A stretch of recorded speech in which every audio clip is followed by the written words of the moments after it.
So you're still standing, the summer's over, and you're thinking about next year already.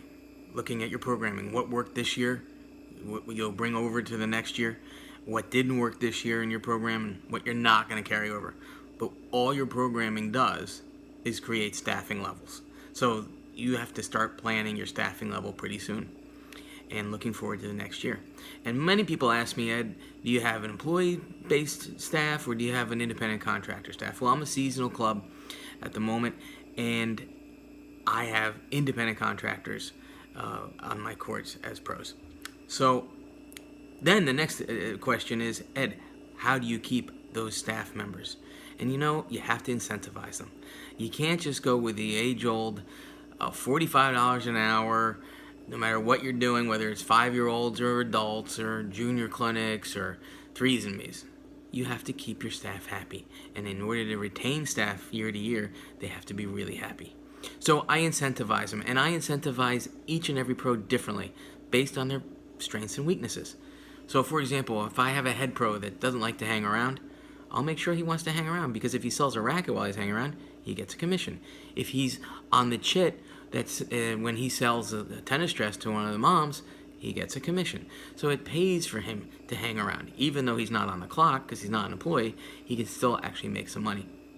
The other thing you can incentivize outside the box is with private lessons and threes and me's, which are very popular. So if you want more threes and me's and you want more people on the court, more members on the court means a happier membership and a busier program. So incentivize your pros to give threes and me's. So for example, simple. A private lesson, just for argument's sake, to keep the number simple, is $100. If you go to a semi-private, it's $110, $55 a person. But that $10, give it to your pro. Then if he gets to 3 of me, it's $40 a person, goes up to $120. Give him the $20. Man, you'll have a lot of threes and me's out there. They'll be the most popular lesson because your pro's making extra money. If he's not good or she's not a good pro at marketing or picking up the phone and trying to get people out for your clinics, create a bonus structure. Hey, if you have 6 people in a clinic, you get an extra $35. If you get to 2 courts, if you have to have 2 pros out there, the first pro that's in charge of that clinic, he gets the majority of the revenue on the second court. Keep them happy, because a happy pro means a great instructor.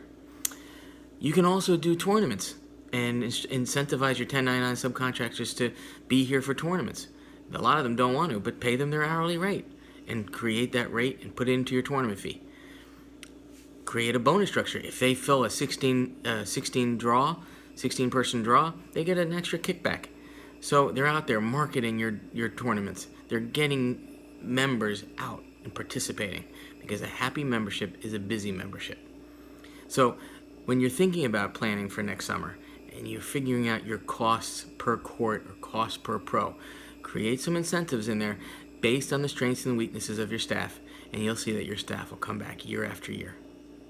Start planning now, because 2019 is just around the corner.